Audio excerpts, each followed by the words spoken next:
G'day everybody. Today's book is called A Team of Rivals by Doris Kearns Goodwin. It's not a thin book, and it actually looks at the cabinet of Abraham Lincoln during the Civil War.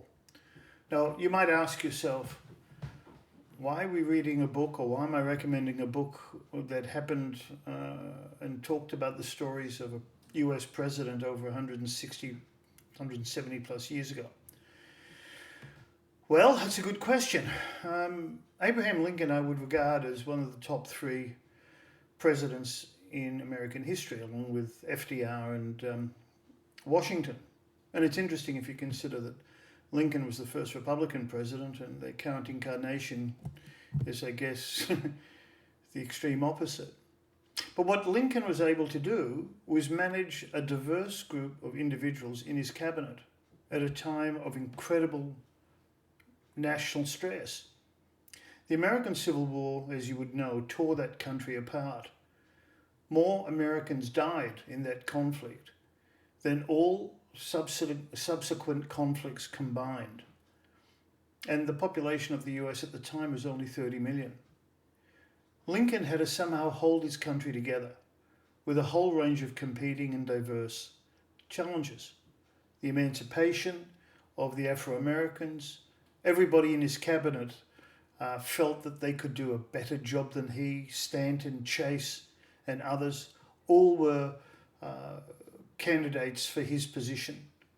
The loss of his young son impacted upon his mental capacities, but he had to continue, and he had to go through the processes of leading his country and hopefully healing his country. He also had to deal with a rampant Confederate army led by Robert E. Lee. Now, in business, I sincerely hope none of us have to face those realities.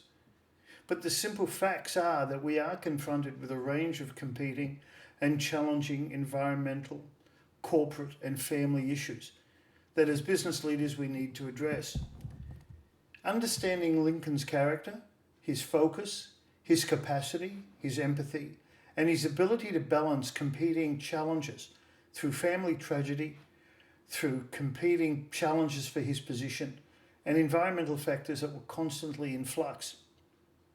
The book's worth reading, and in fact many of you might have seen the film Lincoln by Steven Spielberg. It was based on this book. As far as leaders in the 21st century, we can learn a lot from leaders of previous centuries, especially iconic ones like Abraham Lincoln. Lincoln once said, "The test of a man's character is when you give him power." It's a really important statement. As leaders and as people who want to influence our organizations, maintaining balance, empathy, and focus is a fundamental driver, hopefully for success and happiness. I strongly recommend this book. It's a challenge because it's more than 20 pages and there's no photos. But it's a good read, it's incredibly well written, and I strongly recommend it to all of you. I look forward to talking to you about the next book. Have a good day. Cheers.